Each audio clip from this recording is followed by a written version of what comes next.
Hi friends, ఎలా ఉన్నారు?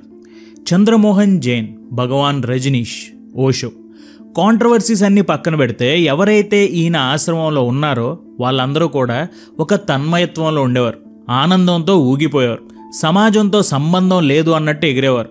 అంతగా ఆయన మాటలు, ఆయన ఫిలాసఫీ, ఆయన బోధించిన మెడిటేషన్ ఇవన్నీ కూడా రోజు సమాజంలో నలిగిపోతున్న మనిషికి ఎలా బ్రతకాలో దారిని చూపించాయి. చాలామంది ఆయన్ని వ్యతిరేకించిన, ఆయన్ని తిట్టిన ఒకటి మాత్రం నిజం ఉంది. ఆయన మాటలు ఎంత పవర్ఫుల్గా ఉంటాయంటే విన్న ప్రతిసారి ఈ సొసైటీ మన మీద రుద్దే రూల్స్ అన్నీ ఒక్కసారిగా మాయమైపోయిన ఫీలింగ్ కలుగుతుంది. మన మైండ్లో మనం పెట్టుకున్న అడ్డంకులు అన్నీ కూడా కనుమరుగైపోయి మనకి ఎదురు లేదు అనే ఫీలింగ్ కలుగుతుంది.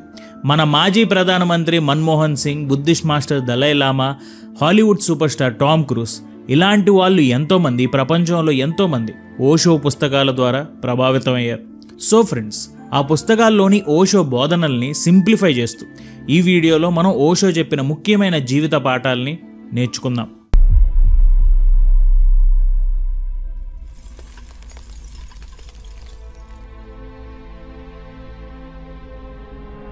The quest for self discovery. ఎప్పుడైతే మనలో ఉన్న ఈగోని మనం రియలైజ్ అవుతామో అప్పుడు ఈగోకి బలం ఉండదు. జస్ట్ అదొక పాత అలవాట్లా మారిపోతుంది. ఓషో చెప్పింది ఏంటంటే watch it, don't judge it. మనలో ఉన్న ఈగోని చూడండి, అబ్జర్వ్ చేయండి, అర్థం చేసుకోండి.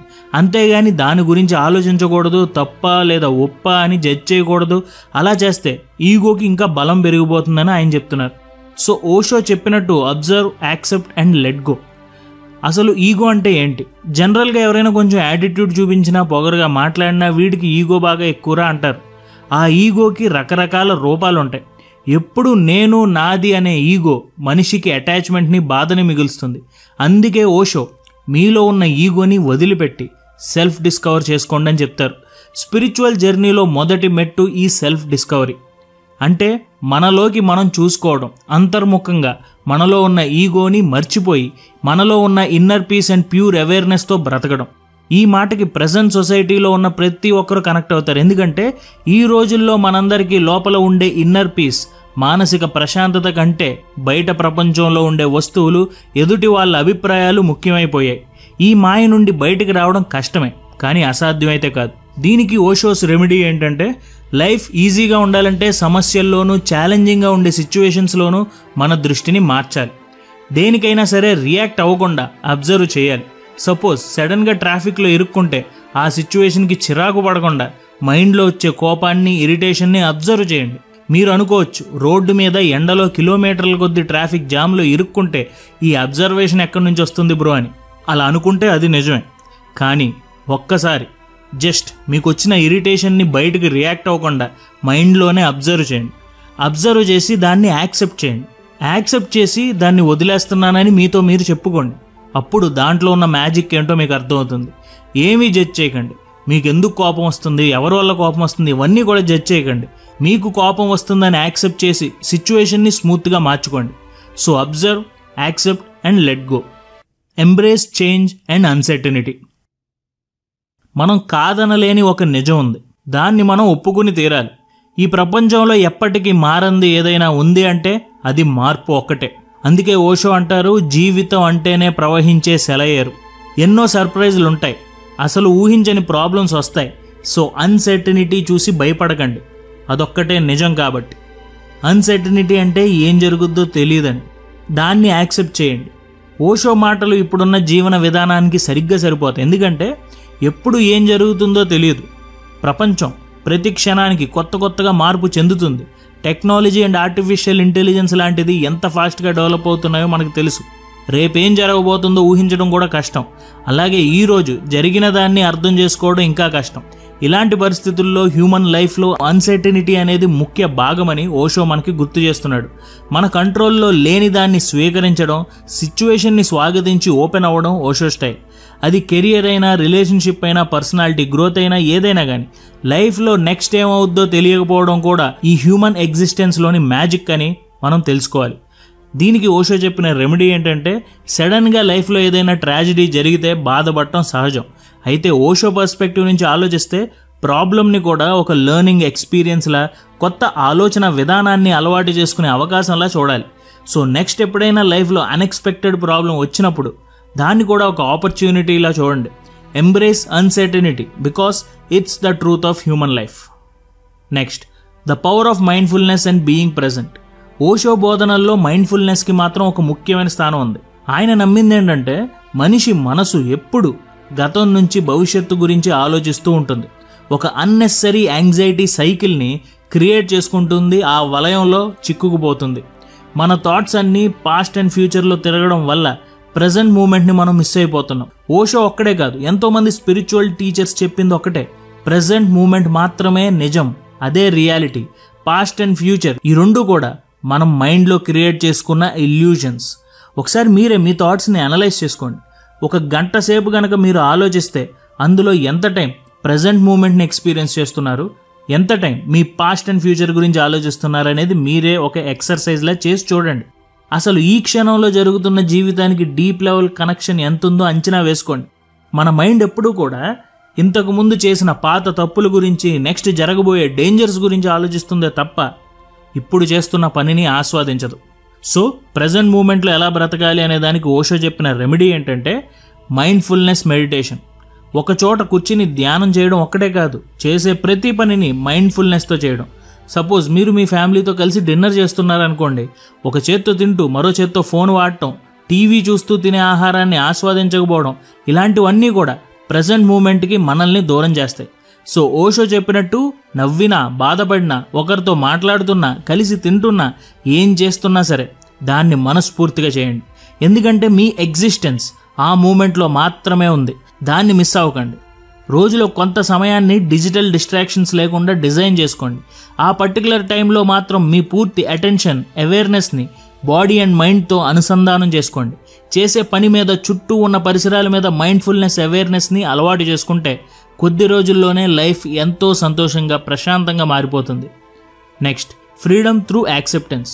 ఓషో మాటల్లో ఎక్కువగా ప్రస్తావించింది ఏంటంటే భయం కంటే కూడా ప్రేమ గొప్పది అని.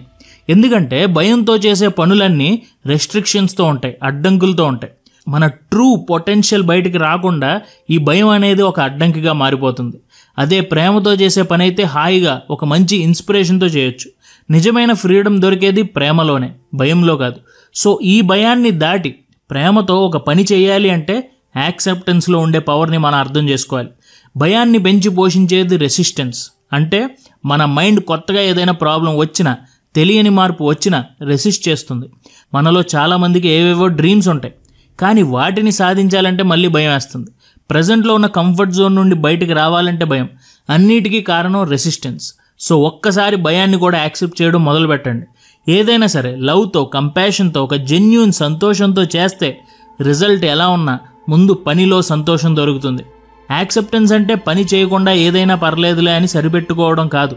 చేసే పనిని ప్రేమిస్తూ దాని రిజల్ట్ గురించి భయపడకుండా పని చేయడం. ప్రతిదాన్ని పక్కనోడితో పోల్చుకునే ఈ పోటీ ప్రపంచంలో ఓషో చెప్పిన ఈ మాటలు ఆథెంటిక్గా లైఫ్ని లీడ్ చేయడానికి మనకి హెల్ప్ అవుతాయి. సో భయాన్ని పోగొట్టుకోవడానికి ఓషోస్ రెమెడీ ఏంటంటే ఫియర్ బేస్డ్ వర్క్కి, లవ్ బేస్డ్ వర్క్కి మధ్య తేడాని మనం గ్రహించాలి. ఎప్పుడైనా భయపడుతూ నిర్ణయం తీసుకునే ముందు గుర్తుంచుకోండి, మీకు నిజమైన సంతోషాన్ని ఇచ్చేది ఫ్రీడమ్. ఆ ఫ్రీడమ్ దొరికేది యాక్సెప్టెన్స్తోనే. అండ్ చివరిగా compassion and love as universal languages. Compassion అంటే తెలుగులో కరుణ. ఈ ఎమోషన్ని మనం తక్కువ అంచనా వేస్తాం, కానీ ఒక్కసారి ప్రపంచాన్ని, ముఖ్యంగా మన చుట్టూ ఉండే మనుషుల్ని కంపాషన్తో చూడడం మొదలు పెడితే సగానికి పైగా సమస్యలు చిటికలో సాల్వ్ అయిపోతాయి. ఓషో ఫిలాసఫీ మొత్తం ఈ కంపాషన్ చుట్టూతోనే తిరుగుతుంది. ఓషో చెప్పేది ఏంటంటే మీరు గనక మనస్ఫూర్తిగా మెడిటేషన్ చేస్తే ఆటోమేటిక్గా ఎంపతీ పెరుగుతుంది, కంపాషన్తో బిహేవ్ చేస్తారు అని. మీరు అనొచ్చు జాలి, దయ, కరుణ ఇలాంటివన్నీ ప్రతి మనిషిలోనూ ఉంటాయి, మళ్ళీ సెపరేట్గా వీటిని డెవలప్ చేసుకోవాల్సిన అవసరం ఏంటి అని. నిజానికి మన మనస్సు లోపల జాలి, కరుణ లాంటివి ఉండొచ్చేమో, కానీ లైఫ్ స్టైల్లో, థింకింగ్ ప్యాటర్న్లో కంపాషన్ కనబడటం లేదు. ముఖ్యంగా ఇప్పుడున్న సోషల్ మీడియా క్రేజ్లో ఒక్కొక్కరికి ఒక్కొక్క ఒపీనియన్ ఉంటుంది. నెగిటివిటీ పాజిటివిటీ కన్నా ఫాస్ట్గా స్ప్రెడ్ అయిపోతుంది. సో ఇలాంటి డిఫరెన్సెస్లో మనందరినీ కలిపేది కంపాషన్. ఒకరి మీద ఒకరికి దయ, జాలి, కరుణ ఉండటం. అందుకే ఓషో తన ఫాలోవర్స్కి ప్రతిరోజు కంపాషన్ని ప్రాక్టీస్ చేయమని చెప్తారు. ముఖ్యంగా మెడిటేషన్ చేసేటప్పుడు మీరు ద్వేషించే వాళ్ళని, అలాగే మిమ్మల్ని ద్వేషించే వాళ్ళని గుర్తు చేసుకుని వాళ్ళని కంపాషన్తో చూడటం మొదలు పెడితే నెగిటివ్ థాట్స్ స్లోగా తగ్గిపోతాయి. ఈ కంపాషన్ అదే కరుణ చూపించడం అంటే మరీ పెద్ద పెద్ద దానాలు సాయాలు చేయాల్సిన అవసరం లేదు. జస్ట్ మన నుండి చూపించే ఒక చిన్న కన్సర్న్ కానీ జెన్యూన్ ఎంపతి కానీ ఎదుటి వ్యక్తిలో ఎంతో మార్పును తీసుకొస్తుంది.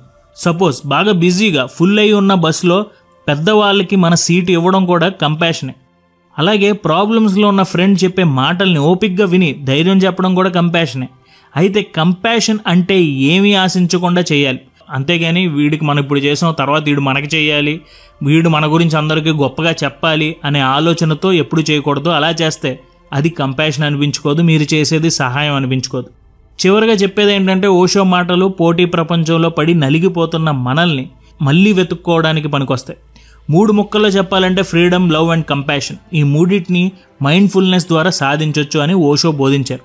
దానికి ఆయన ఇచ్చిన డెఫినేషన్ ఏంటంటే you are a seed, the potential is hidden within you, let this potential become actual, that's what meditation is all about.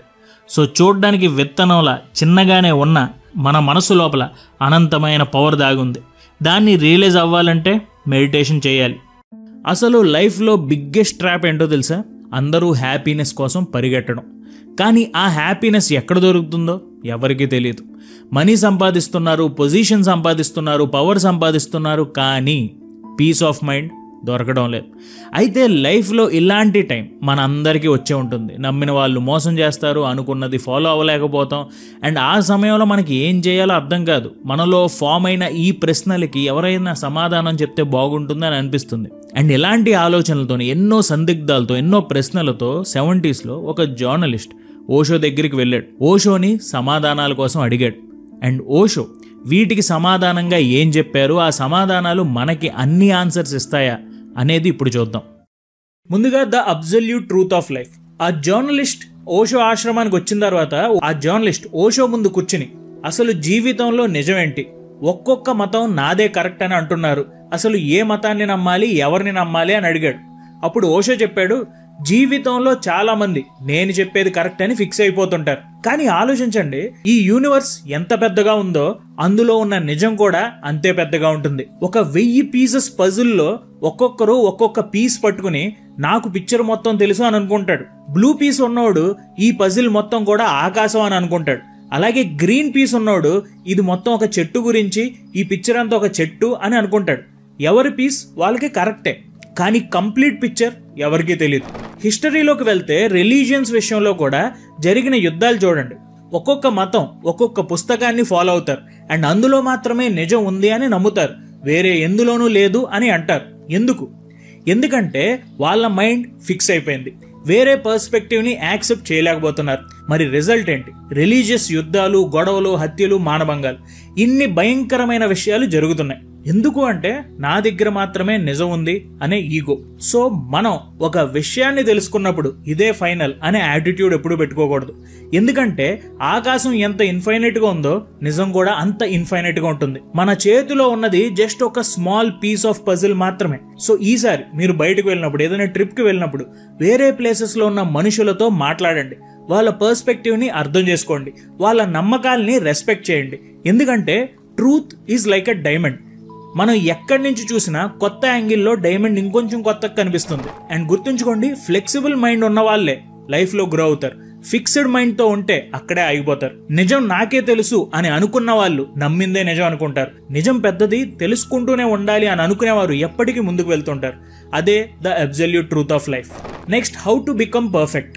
ముందు సమాధానం విన్న తర్వాత ఆ జర్నలిస్ట్ కనిపించింది, సరే నిజం పెద్దది అని అనుకుంటా, కానీ ఇంట్లో వాళ్ళు, బయట వాళ్ళు నీ నిజం ఎవరికి కావాలి, నువ్వు వాళ్ళలాగా ఇంజనీర్ అవ్వు, వీడిలాగా డాక్టర్ అవ్వు, ఈ జర్నలిస్ట్ ఉద్యోగం వదిలే అని అంటున్నారు. ఇక్కడ ఏదవ్వాలి, ఎవరి మాట వినాలి అని ఆ జర్నలిస్ట్ అడిగాడు. అప్పుడు ఓషో నవ్వి, ఒక రోజా పువ్వుని పట్టుకుని నువ్వు లోటస్లా ఎందుకు లేవు అని ఎవరు అడగరు, అలాగే ఒక లోటస్ని చూసి నువ్వు రోజులా మారిపో అని ఎవరు చెప్పరు. నేచర్లో ఉన్న ప్రతిదానికి దానికంటూ ఒక నిజమైన క్యారెక్టర్ ఉంటుంది. జస్ట్ ఇమాజిన్, ఒక చిన్న పిల్లోడు డ్రాయింగ్ వేస్తున్నాడు, ఆకాశాన్ని పర్పుల్ కలర్లో వేస్తే టీచర్ వచ్చి ఆకాశం అనేది స్కై బ్లూ కలర్లోనే ఉండాలి అని ఫోర్స్ చేసింది అనుకోండి, ఆ మూమెంట్లో ఆ పిల్లాడి క్రియేటివిటీని ఈ టీచర్ చంపేసినట్టే. అదే ప్రాబ్లం మనుషుల్లో కూడా ఉంది. నువ్వు ఇలా ఉండాలి, అలా ఉండాలి అనే ఆలోచనలు, ఇలాంటి మాటలతో చాలా మంది కాల్చుకుని తింటున్నారు. రియాలిటీ ఏంటంటే మీరు ఎలా ఉన్నారో అలాగే ఉండొచ్చు. రోజుని లోటస్ చేయలేం, అలాగే మిమ్మల్ని వేరే వాళ్ళలాగా మార్చలేం. ఈ నిజాన్ని మీరు ఎప్పుడైతే యాక్సెప్ట్ చేసుకుంటారో అప్పుడు మీ మైండ్లో ఉన్న సెల్ఫ్ డౌట్స్ అన్నీ కూడా కరిగిపోతాయి. అప్పుడు మీరు ఎవరిని నమ్మాలి అన్ని ఆలోచనలు పక్కన పెట్టేసి మీరేమనుకుంటున్నారు అనేది మీరు ఆలోచిస్తారు. ప్రస్తుతంలో రియల్గా ఉంటారు. సో స్పిరిచువాలిటీలో మొదటి స్టెప్ ఇదే. సొసైటీ, ఎడ్యుకేషన్ మనకి చేసిన కండిషనింగ్ అన్నీ మనల్ని మన నుంచి దూరం చేస్తున్నాయి. సో ఈసారి మిర్రర్ ముందు నిలబడి మిమ్మల్ని మీరు యాక్సెప్ట్ చేసుకోండి. నేను ఎలా ఉన్నానో అలాగే పర్ఫెక్ట్ అని ఫీల్ అవ్వండి. ఆ యాక్సెప్టెన్స్తో స్పిరిచువల్గా మీరు ఎదుగుతారు. అండ్ గుర్తుంచుకోండి, రోజ్ తన జర్నీలో హ్యాపీగా ఉంది, లోటస్ తన జర్నీలో హ్యాపీగా ఉంది. మనం కూడా మన నేచర్ని యాక్సెప్ట్ చేసుకుంటే మన జర్నీలో మనం హ్యాపీగా ఉంటాం. There is no perfect you. Don't try to become someone else, just be you. Alcohol, the chemical illusion. అప్పుడు నెక్స్ట్ అక్కడే ఈ జర్నలిస్ట్ వెనకాల కూర్చున్న ఒక అతను, ఒక పెద్ద ఆయన లేచి, అసలు నిజం ఎక్కడుందో తెలుసా? నా మందులో ఉంది. ఎంత తాగితే అంత కిక్కు, ఏదైనా మర్చిపోవచ్చు అని అంటాడు. అప్పుడు ఓషో ఒక మాట చెప్తాడు. కార్ కీస్ కనబడటం లేదని ఇల్లంతా అరగంట వెతికి వెతికి అలిసిపోయాక తర్వాత తన జేబు తడిమి చూసుకుంటే కార్ కీస్ తన జేబులోనే ఉంటాయి. ఇది ఎంతమంది ఎక్స్పీరియన్స్ చేశారు? అలాగే ఒక మనిషి రోజంతా స్ట్రెస్తో ఉన్నాడు. Office problems, family tensions, financial issues ఇవన్నీ ఉన్నాయి. కానీ సాయంత్రం బార్కి వెళ్ళి ఆల్కహాల్ తీసుకుని నేను హ్యాపీగా ఉన్నాను అని అనుకుంటాడు. కానీ రియాలిటీ ఏంటి? ప్రాబ్లమ్స్ అన్నీ అక్కడే ఉన్నాయి. ఎలాగైతే కార్ కీస్ జేబులోనే ఉన్నాయో అలాగే ప్రాబ్లమ్స్ అన్నీ కూడా అక్కడే ఉన్నాయి. జస్ట్ టెంపరీగా మర్చిపోయాడు అంతే. సో ఆల్కహాల్ అనేది కెమికల్ ఎస్కేప్ రూట్ లాంటిది. ప్రాబ్లమ్స్ని ఫేస్ చేయకుండా కాన్షియస్నెస్ని తగ్గించేది ఆల్కహాల్. ఆర్టిఫిషియల్గా మర్చిపోయాం అనే ఊహని క్రియేట్ చేసేదే ఈ కెమికల్ ఇల్యూజన్ ఆల్కహాల్. కానీ మనం చేయాల్సింది ఆపోజిట్ డైరెక్షన్లో వెళ్ళాలి. మత్తులో మర్చిపోవడం కాకుండా మన కాన్షియస్నెస్ని ఇంకా రేస్ చేసి ప్రాబ్లమ్స్ని క్లారిటీతో చూడాలి. ఒక ఎక్స్పెరిమెంట్ చేయండి. మందు బదులు మెడిటేషన్లో కూర్చుని మీ థాట్స్ని అబ్జర్వ్ చేయండి. ఇనీషియల్గా చాలా పెయిన్ఫుల్గా ఉంటుంది. మైండ్లో ఉన్న ప్రాబ్లమ్స్ అన్నీ పైకి వస్తూ ఉంటాయి. ఆ ప్రాబ్లమ్స్ గురించి ఆలోచిస్తే కష్టంగానే ఉంటుంది. కానీ స్టిక్ అవ్వండి, స్టిక్ టు ఇట్. ఎందుకంటే అవేర్నెస్ అనేది ఇక్కడ గోల్డెన్ కీ. ప్రాబ్లమ్స్ని అవాయిడ్ చేయకుండా ఫేస్ చేస్తే రియల్ సొల్యూషన్స్ దొరుకుతాయి. గుర్తుంచుకోండి, సెలబ్రేషన్ లైఫ్లో న్యాచురల్గా రావాలి. ఆర్టిఫిషియల్గా వేరే సబ్స్టెన్సెస్ వల్ల లేకపోతే వేరే మందు వల్ల, సిగరెట్ వల్ల మనం చేసుకోకూడదు. డ్రగ్స్ అయినా ఆల్కహాల్ అయినా టెంపరీ రిలీఫ్ని మాత్రమే ఇస్తాయి, పర్మనెంట్ సొల్యూషన్ ఇవ్వవు. Real happiness comes from awareness, not from forgetting who you are. So don't escape, face it. The biggest betrayal is. అలాగే ఆ జర్నలిస్ట్ వెనకాల ఇంకొకతను కూర్చుని ఉంటాడు. అతను లేచి ఏమంటాడంటే, మనం ఏం నేర్చుకున్నా ఏం చేసినా జనాలు మనల్ని మోసం చేస్తారు. అప్పుడు ఈ లైఫ్ లెసన్స్ ఇవన్నీ వేస్ట్. ఒకళ్ళు మోసం చేశారంటే జీవితం మీద విరక్తి వచ్చేస్తుంది అని అంటాడు. అప్పుడు ఓషో చెప్తారు, లైఫ్లో చాలా మంది నన్ను వాడు మోసం చేశాడు, ఈడిని ఎంత నమ్మాను, వాడే నా గొంతు కోసాడు అని అంటారు. కానీ నిజమైన మోసం ఏంటో తెలుసా? అండ్ అది ఎవరు చేస్తారో తెలుసా? మిమ్మల్ని ఘోరంగా మోసం చేసేది మీరే. ఎస్, ఉదాహరణకి MBA చదివాక ఫ్యామిలీ ప్రెషర్తో మీకు ఇష్టం లేని కార్పొరేట్ జాబ్లో జాయిన్ అయ్యారు. మీకు ఓన్గా బిజినెస్ పెట్టాలని ఉంది. కానీ ప్రతిరోజు నా ప్యాషన్కి నేను దూరం అవుతున్నాను, ఇది నా ఫ్యామిలీ కోసం నేను చేస్తున్న త్యాగం అని ఫీల్ అవుతూ నేను ఫ్యామిలీ రెస్పాన్సిబిలిటీస్ కోసం అడ్జస్ట్ అవుతున్నాను అని చెప్పుకుంటూ ముందుకు వెళ్ళిపోతారు. కానీ యాక్చువల్గా మిమ్మల్ని మీరు మోసం చేసుకుంటున్నారు. మీ డ్రీమ్స్ని చంపేసుకుని మిమ్మల్ని మీరే మోసం చేసుకుంటున్నారు. టాల్ముడ్ అనే ఒక పుస్తకం ఉంది, యూదులు పవిత్రంగా భావించే ఒక పుస్తకం. ఈ పుస్తకంలో ఒక ఇంట్రెస్టింగ్ విషయం ఉంటుంది. ఒక మనిషి చనిపోయి పైకి వెళ్ళిన తర్వాత అతన్ని దేవుడు కలిసి ఏమడుగుతాడో తెలుసా? నేను నీకు ఆనందంగా ఉండడానికి ఎన్నో అవకాశాలు ఇచ్చాను, నువ్వెందుకు అవన్నీ వదులుకున్నావు అని అడుగుతాడు. ఇక్కడ సిన్స్ గురించి, వీళ్ళు చేసిన తప్పుల గురించి ఆ దేవుడు అడగట్ల, మీరు మిస్ చేసుకున్న ఆపర్చునిటీస్ గురించి అడుగుతున్నాడు. ఇది చాలా డీప్ మెసేజ్. మీకు అవకాశాలు వస్తూనే ఉంటాయి, కానీ చూడకుండా పట్టించుకోకుండా చేసిన తప్పే చేస్తూ మనం మోసం చేసుకుంటున్నాం. సో మొదట మీ లైఫ్కి మీరు విశ్వాసంగా ఉండండి. కూర్చుని ఆలోచించండి, నేను గ్రో అవుతున్నానా, నా వైపు వచ్చిన అవకాశాలని నేను వాడుకుంటున్నానా అని ఆలోచించండి. అవును అంటే కంటిన్యూ అవ్వండి, లేకపోతే చేంజ్ చేసుకోవడానికి భయపడకండి. ఎందుకంటే మీరు గ్రో కాకపోతే మీలో ఫ్రస్ట్రేషన్ పెరిగిపోతుంది, డిప్రెషన్ పెరిగిపోతుంది, లేనిపోని రోగాలన్నీ వస్తాయి. సో గుర్తుంచుకోండి, రియల్ లాయల్టీ అంటే మీ పేరెంట్స్ కోసమో మీ వైఫ్ కోసమో మీకు నచ్చని పని చేయడం కాదు, మీ గ్రోత్కి లాయల్గా ఉండటం. లైఫ్ మీకు అవకాశాన్ని ఇస్తూనే ఉంటుంది, మీరు సిద్ధంగా ఉండాలి, గమనించి ముందుకు వెళ్ళాలి. మిమ్మల్ని మీరు అస్సలు మోసం చేసుకోకండి అని ఓషో అన్నారు. Why we get bored. ఈ మాటలన్నీ విన్న తర్వాత జర్నలిస్ట్ అంటాడు, నేను నాకు నచ్చిన పనే చేస్తున్నా, నాకు ఇష్టమైన ఈ జర్నలిస్ట్ ఉద్యోగమే చేస్తున్నా, ముందు బాగుండేది కానీ ఇప్పుడు బోర్ కొడుతుంది. మీరు చెప్పినట్టు నన్ను నేను మోసం చేసుకోవడం లేదు, కానీ బోర్డం వల్ల బాధ కలుగుతుంది. దీన్ని ఎలా అధిగమించాలి అని అడుగుతాడు. అప్పుడు ఓషో అంటారు, లైఫ్లో ఒక ఇంట్రెస్టింగ్ విషయం ఉంది, ఆలోచించండి. Same routine, same work, same people. Bore ఎందుకు కొడుతుంది? ఒక చిన్న బేబీకి సేమ్ టాయ్ ఇచ్చారనుకోండి, రోజంతా ఆడుకుంటాడు. రోజు రాత్రి మీరు చెప్పిన కదే మళ్ళీ మళ్ళీ చెప్పమని ఆ బేబీ అడుగుతుంది. అలాగే నేచర్లో చూస్తే కోయిల రోజు కూసిన కోతే కూస్తూ ఉంటుంది. సేమ్ రోజా పువ్వు ప్రతి సీజన్లో అదే పువ్వు పూస్తూ ఉంటుంది. ట్రీస్కి, బర్డ్స్కి బోర్ కొట్టడం లేదు. మరి మనకి బోర్ ఎందుకు కొడుతుంది? మనల్ని, ఈ నేచర్ని డివైడ్ చేసేది ఏంటి? ఈగో. నేచర్లో ఈగో డెవలప్ అవ్వలేదు. బేబీకి ఇంకా ఈగో ఫామ్ అవ్వలేదు. బుద్ధుడు లాంటి ఎన్లైటెండ్ బీయింగ్స్ కూడా ఈగోని వదులుకున్నారు. అందుకే వాళ్ళకి బోర్ అనేది ఉండదు. బుద్ధుడిని ఎన్ని వందల ప్రశ్నలు, వేల ప్రశ్నలు ఒక్క రోజులో అడిగినా అలాగే కూర్చుని సమాధానం చెప్పేవాడంట బోర్ లేకుండా. ఇదంతా ఎందుకు? ఈగోని వదులుకోవడం వల్లే. సో ఈసారి గుర్తుంచుకోండి, లైఫ్లో క్వశ్చన్స్కి ఆన్సర్ వెతకడం ముఖ్యం కాదు, మిస్టరీని ఎంజాయ్ చేయడం నేర్చుకోవాలి. ఉదాహరణకి మనం ఒక మ్యూజిక్ వింటున్నాం అనుకోండి, దాన్ని ఏం అనలైజ్ చేయం, ఫీల్ అవుతాం. ఆ బీట్ని, ఆ మ్యూజిక్ని, ఆ వాయిస్ని మనం ఫీల్ అవుతాం. When ego disappears, boredom disappears. అలాగే ఇంకొక ఇంట్రెస్టింగ్ విషయం గమనించారా? మనం రోజు చూసే రోజా పువ్వుని చూసి ఇదేగా రోజా పువ్వు అని అనుకుంటాం. అలాగే రోజు మనం రాత్రి చూసే చందమామని చూసి ఇదేగా చంద్రుడు అని అనుకుంటాం. కానీ జస్ట్ ఇమాజిన్, ఈ సొసైటీలో అసలు రోజా పువ్వులే పోయాయి, మనకి ఆకాశంలో చంద్రుడు కూడా కనిపించడం లేదనుకోండి. కొన్ని సంవత్సరాల తర్వాత కూర్చుని ఆ టైంలో రోజా పువ్వులు ఎంత అందంగా ఉండేవో, ఆ టైంలో రోజు రాత్రి మేము మేడపైకి వెళ్ళి చంద్రుడిని చూసేవాళ్ళం, ఎంత అందంగా ఉండేవాడో చంద్రుడు అని మన పిల్లలకి మనం చెప్పుకుంటాం. తర్వాత మనం ఎప్పుడు రోజు చూసే విషయాల్ని చూస్తూ ఉంటే మనకు అలా అనిపిస్తుంది. కానీ అవి మన జీవితంలో లేనప్పుడు వాటి వెలితేంటో మనకు తెలుస్తుంది. సేమ్ ఇలాగే మన లైఫ్లో ఉన్న మనుషుల్ని, మనకున్న లైఫ్ని, మనకున్న ఉద్యోగాన్ని మనం గుర్తించాల్సిన టైంలో మనం గుర్తించాలి. ఆఫీస్ నుంచి రాగానే వైఫ్ని కిస్ చేస్తాం. బట్ ఎందుకు అంటే అదేదో రిచువల్గా చేస్తాం, సినిమాల్లో చూపిస్తారు కాబట్టి చేస్తాం. No feelings, no emotions, just mechanical action. అలాగే ఆఫీస్కి వెళ్తాం, వర్క్ చేస్తాం, తింటాం, పడుకుంటాం, ప్రతిదీ రిచువల్ అయిపోయింది. సో ఈసారి ఒక ఎక్స్పెరిమెంట్ చేయండి. మీ చుట్టూ ఉన్న ప్రతి విషయాన్ని అబ్జర్వ్ చేయండి. మార్నింగ్ లేచి చూసిన ఫస్ట్ సన్షైన్, గార్డెన్ లో మీరు చూసిన విరిసిన పువ్వు, పిల్లలు నవ్వే నవ్వు, మీ వైఫ్ మీకు తెచ్చిచ్చే కాఫీ, ప్రతిదీ ఫ్రెష్ గా ఎక్స్పీరియన్స్ చేయండి. మీ లైఫ్ కి, మీరు చేస్తున్న జాబ్ కి గ్రాటిట్యూడ్ చూపించండి. అప్పుడు ప్రతి పనిలో బోర్డమ్ తగ్గిపోతుంది. సో ఈగో వదలండి, గ్రాటిట్యూడ్ని పెంచుకోండి. లైఫ్ని మార్చే ఇంపార్టెంట్ సూత్రం ఇదే.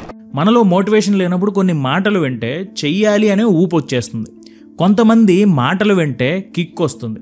కొంతమంది మాటలు వింటే చాలా డీప్గా చెప్తున్నాడు అని అనిపిస్తుంది. ఇంకొంతమంది మాటలు భలే చెప్పాడు అని అనిపిస్తుంది. కానీ ఓషో మాటలు ఎలా ఉంటాయో తెలుసా? నిద్రపోతున్న మన మొహం మీద అప్పుడే ఫ్రిడ్జ్లో నుంచి తీసిన చల్లచల్లని నీళ్లు మొహం మీద కొడితే ఎలా ఉంటుంది? అలా ఉంటుంది ఈయన మాటలు. ఉదాహరణకి 70s ఒక జర్నలిస్ట్ ఓషో దగ్గరికి వెళ్ళాడని చెప్పాను కదా. అతను ఒక ప్రశ్న అడిగాడు. ఈ సొసైటీలో ఉన్న జనాలు ఎందుకని వాళ్ళ డ్యూటీస్ని వాళ్ళు స్ట్రాంగ్గా నిర్వర్తించట్లేదు, ఎందుకు సరిగ్గా నిర్వర్తించట్లేదు అని అడిగాడు. అప్పుడు ఓషో ఒక కథ చెప్పాడు. ఒక మాంక్ హిమాలయాస్లో అన్నిటికంటే ఎత్తైన ఒక పర్వతం మీద ఉన్న ఆలయాన్ని దర్శించడానికి వెళ్తున్నాడు. ఆ కొండ ఎక్కడం అనేది చాలా చాలా కష్టం. అయితే తన ముందే ఒక 12 ఏళ్ల అమ్మాయి ఒక చాలా లావున్న ఒక చబ్బీ అబ్బాయిని మోసుకుంటూ, చిన్న అబ్బాయిని మోసుకుంటూ వెళ్తుంది. ఆ సన్యాసి చూసి అంత లావున్నవాడిని ఈ చిన్న పాప ఎలా మోసుకు వెళ్తుంది అని అనుకున్నాడు. ఒక పాయింట్లో సన్యాసి అలిసిపోయి ఆ అమ్మాయిని ఆపి అడిగాడు, అమ్మ నువ్వు అలసిపోలేదా? ఇంత బరువుని ఎత్తుకుని వెళ్తున్నావు అని అన్నాడు. అప్పుడు ఆ చిన్న పాపకి కోపం వచ్చింది. బరువా? నువ్వు ముసలివాడివి అయిపోయావు కదా, నీకు కళ్ళు సరిగ్గా కనపట్లేదేమో. ఈడు బరువు కాదు, ఈడు నా తమ్ముడు అని చెప్పి వెళ్ళిపోయింది. ఈ స్టోరీ ఓషో చెప్పడానికి మెయిన్ కారణం ఏంటంటే, నీ డ్యూటీ నువ్వు చేస్తున్నావా? మంచిది, నువ్వు చేస్తున్నావు కదా అని అందరూ అలాగే చెయ్యాలి, అలాగే ఉండాలి అని అనుకోవడం మూర్ఖత్వం. ఇక్కడ పాయింట్ ఏంటంటే, నీ డ్యూటీ నువ్వు సరిగ్గా చేస్తున్నావా లేదా చూడు, వేరే వాడి డ్యూటీ నీకు అనవసరం. ఓషో స్ట్రోకులు అంటే ఆయన చెప్పే మాటలు మామూలుగా ఉండవు. సో ఇప్పుడు అలాంటి మరికొన్ని మాటల్ని మనం మాట్లాడుకుందాం. Drop the idea of becoming someone because you are already a masterpiece. You cannot be improved. You have only to come to it, to know it, to realize it. చాలా వరకు నువ్వు అలా అవ్వాలి, నువ్వు ఇలా అవ్వాలి అని మనకి పెద్దలు, ఈ సొసైటీ చెప్తుంది. కానీ ఈ కోట్ దాన్ని కాంట్రాడిక్ట్ చేస్తుంది. కానీ ఇక్కడ ఓషో ఉద్దేశం అది కాదు. ఓషో ఏమంటారంటే, మనుషులు రోబోట్ కాదు, సాఫ్ట్వేర్ అప్డేట్ చేయడానికి, ప్రతిసారి మారిపోవడానికి. People don't change, they grow. చాలా మంది Zen monks you are not the body, you are not the mind అని అంటారు. మరి మనం ఏంటి? We are the stillness. మన బాడీని, మన మైండ్ని అబ్జర్వ్ చేస్తున్న ఒక సైలెంట్ వాచర్ మనం. You have to drop becoming and start living. ఏదో అవ్వాలి అనే ఆలోచనని వదిలేసి ఇప్పుడు ఈ క్షణం బ్రతకాలనే ఆలోచనని మనం ఎంటర్టైన్ చేయాలి. ఒక రోజా పువ్వు విత్తనాలు లాంటి వాళ్ళం మనం. అందమైన రోజా పువ్వు మొక్కగా ఎదగాలి అంటే దానికి అలాంటి సిచ్యువేషన్స్ ఉండేలా చూడాలి. వాటర్, మంచి లైట్ ఇవన్నీ ఉంటే ఆర్గానిక్గా అదే గ్రో అవుతుంది. అలాగే మనకి మంచి వాతావరణం ఉండేలా చూసుకుంటే మనం కూడా ఆర్గానిక్గా గ్రో అవుతాం. ఇది ఓషో మాట. I live my life based on 2 principles. 1. I live as if today was my last day on earth. 2. I live today as if I am going to live forever. మనకంటూ ఈ భూమి మీద ఇదే ఆఖరి రోజైతే ఎలా బ్రతుకుతాం? ఓషో అయితే మొత్తం ఈ రోజంతా ఆస్వాదిస్తాను, ఏం పని చేసినా ఎంజాయ్ చేస్తాను, ఈ నిమిషంలో ఉన్న మొత్తం ఆ ఫ్రూట్లో ఉన్న జ్యూస్ మొత్తాన్ని పిండేసుకుంటానని అంటున్నాడు. కానీ అదే చేత్తో I live today as if I'm going to live for ever అని కూడా అంటున్నాడు. ఎందుకంటే ఈ మూమెంట్లోని మజాని చూడడం ముఖ్యమే. అలాగే ఆ మూమెంట్ మనం పొందుతున్న మజాకి ఒక పర్పస్ కూడా ఉండేలా చూసుకోవాలి. ఎంజాయ్ చేయండి, కానీ ఆ ఎంజాయ్మెంట్కి ఒక అర్థాన్ని వెతుక్కోండి. కొంచెం ఇలాంటి మాటే మనకి బుద్ధుడి బోధనలో కూడా చెప్తారు. జరిగేది జరుగుద్ది, దాన్ని అబ్జర్వ్ చేయండి, కానీ అది ఇది, ఈ ఆలోచనకు అర్థం అది, ఆ ఆలోచనకు అర్థం ఇది అనే డీప్ థాట్స్లోకి వెళ్ళకండి. అది ఒక ర్యాబిట్ హోల్ లాగా వెళ్తూనే ఉంటుంది. అందుకే ఈ రోజు బ్రతకండి. The most comfortable life is in the grave. Osho అంటారు, జీవితం అనేది ఒక అద్భుతమైన వరం, పాపం కాదు. జీవితం అనేది ఆనందం, అపరాధం కాదు. ఈ సృష్టి నువ్వేం అడగకుండానే నీకు ఫ్రీగా ఈ జీవితాన్ని గిఫ్ట్గా ఇచ్చేసింది. అయితే నువ్వు ఏమీ రూపాయి ఇవ్వకుండానే ఇలాంటి లైఫ్ వచ్చింది కాబట్టి నీకు లైఫ్ని చూసే విధానం తెలియడం లేదు. కంఫర్టబుల్గా, కన్వీనియంట్గా ఏదైనా మనకి ఫ్రీగా చేతులకు వచ్చేస్తే మనం దానికి వాల్యూ ఇవ్వం. సో కంఫర్ట్ని వదిలేయండి. మీరు ఎంత కంఫర్ట్గా అలవాటు పడతారో అంతే తక్కువ బ్రతుకున్నట్టు. చనిపోయాక సమాధిలో ఎలాగో కంఫర్టబుల్గా ఉండొచ్చు. సో మీ లైఫ్ని ఇంట్రెస్టింగ్గా మార్చుకోండి, కంఫర్టబుల్గా కాదు. The greatest fear in the world is the opinion of others. And the moment you are unafraid of the crowd, you are no longer a sheep. You become a lion. A great roar arises in your heart. The roar of freedom. మనందరం కూడా అంటూ ఉంటాం, నేను ఎవరిని పట్టించుకోను, నాకు నచ్చింది నేను చేస్తాను, ఎవడేమనుకుంటే నాకెందుకు, ఇలాంటి మాటలు చెప్తాం, కానీ నిజాలు కాదు. నిజానికి అందరం కూడా ఈ సొసైటీ అంటే భయపడతాం. జనాలు ఏమనుకుంటారో, వాళ్ళు ఏం ఆలోచిస్తున్నారో, వాళ్ళ దృష్టిలో మనం మంచిగా ఉండాలి, ఇలాంటి ఆలోచనలో మనం ఉంటాం. ఇలాంటి ఆలోచనలు స్లోగా భయాలుగా మారిపోతాయి. స్లోగా మన కోరికల్ని, మనకుండే ఆశయాల్ని తీర్చుకోనివ్వకుండా అడ్డుపడుతూ ఉంటాయి. రిస్క్ తీసుకునే ఆలోచన లేకుండా చేస్తాయి. అందుకే ఓషో అంటారు, ఎప్పుడైతే నువ్వు ఆ భయాన్ని వదులుతావో, జనాలు ఏమనుకుంటారు అనే పట్టింపు వదిలేస్తావో, అప్పుడు గుంపుని ఫాలో అయ్యే గొర్రెలాంటి ఆలోచన నుంచి బయటపడతావు. అలా బయటపడి ధైర్యాన్ని, బలాన్ని, స్వాతంత్రాన్ని నింపుకున్న సింహంలా మారుతావు. ఎప్పుడైతే వేరే వాళ్ళని ఫాలో అవ్వడం మానేస్తామో అప్పుడు ఈ సొసైటీ పెట్టిన లిమిటేషన్స్ నుంచి బయటపడతాం. అప్పుడు మీ మనస్సు నుంచి ఒక సింహపు గర్జన వస్తుంది. ఈ గర్జన స్వతంత్రానికి సింబల్. సో ఎక్కువ వేరే వాళ్ళ ఇన్ఫ్లుయెన్స్ లో ఉన్నారా ఆలోచించండి. అందులో నుంచి బయటకు వచ్చే ఆలోచన ఇప్పుడే చేయండి. మన ఇండివిజువాలిటీని అర్థం చేసుకోండి. మనకంటూ యూనిక్ ఆలోచనలు ఉన్నాయని గుర్తుంచుకోండి. దాన్ని ఎంపవర్ చేసుకోండి, ఇరగతీస్తారు. In love the other is important. In lust you are important. ప్రేమలో ఉన్నప్పుడు మనం వేరే వాళ్ళ గురించి ఎక్కువ ఆలోచిస్తాం. అండ్ కామంలో ఉన్నప్పుడు మనం కేవలం మన గురించి మాత్రమే ఆలోచిస్తాం. ప్రేమలో కంపాషన్ ఉంటుంది, ఎంపతి ఉంటుంది, కానీ కామంలో సెల్ఫ్ గ్రాటిఫికేషన్ ఉంటుంది. అంటే మన సుఖం అంతే. అండ్ ప్రేమ 2 సోల్స్ మధ్య జరిగే వ్యవహారం, అండ్ కామం 2 శరీరాల మధ్య జరిగే వ్యవహారం. కానీ చాలా మందికి ప్రేమ అంటే ఏమిటో తెలియదు. ఎందుకంటే ఆ చాలా మంది వాళ్ళ సోల్ని చూడరు, కేవలం వాళ్ళ శరీరాలని మాత్రమే చూసుకుంటారు. సో ప్రేమ విలువ తెలియాలి అంటే మనలోని ఆ సోల్ని, ఆ అంతరాత్మని మనం చూడటం నేర్చుకోవాలి, శరీరాన్ని చూడటం కాదు. Seriousness destroys all the flowers. Osho అంటారు, జీవితం అనేది సీరియస్గా మొహం ముడుచుకుని కూర్చోవడానికి కాదు, ఆనందంగా ఆట విడుపుతో జీవితాన్ని చూడాలి అని. ఎప్పుడైతే లైఫ్లో బాగా సీరియస్ అయిపోతామో క్లోజ్ మైండెడ్ అయిపోతాం. నాకు తెలిసిందే గొప్ప విషయం, వేరేవాడి మాట వినకూడదు అన్నట్టు ప్రవర్తిస్తాం. అదే మనం లైట్నెస్తో, అంటే సీరియస్గా కాకుండా జీవితాన్ని ఒక జాయ్లా చూస్తే కొత్త ఐడియాస్ వింటాం. ఎలా అయితే భూమి సారవంతంగా ఉంటే మొక్కలు, పువ్వులు వస్తాయో, అలాగే మన మైండ్ కూడా టైట్గా, సీరియస్గా కాకుండా లైట్గా, హ్యాపీగా ఉంటే మంచి ఆలోచనలు వస్తాయి, క్రియేటివ్గా మారుతాం. Whatever you feel you become. It is your responsibility.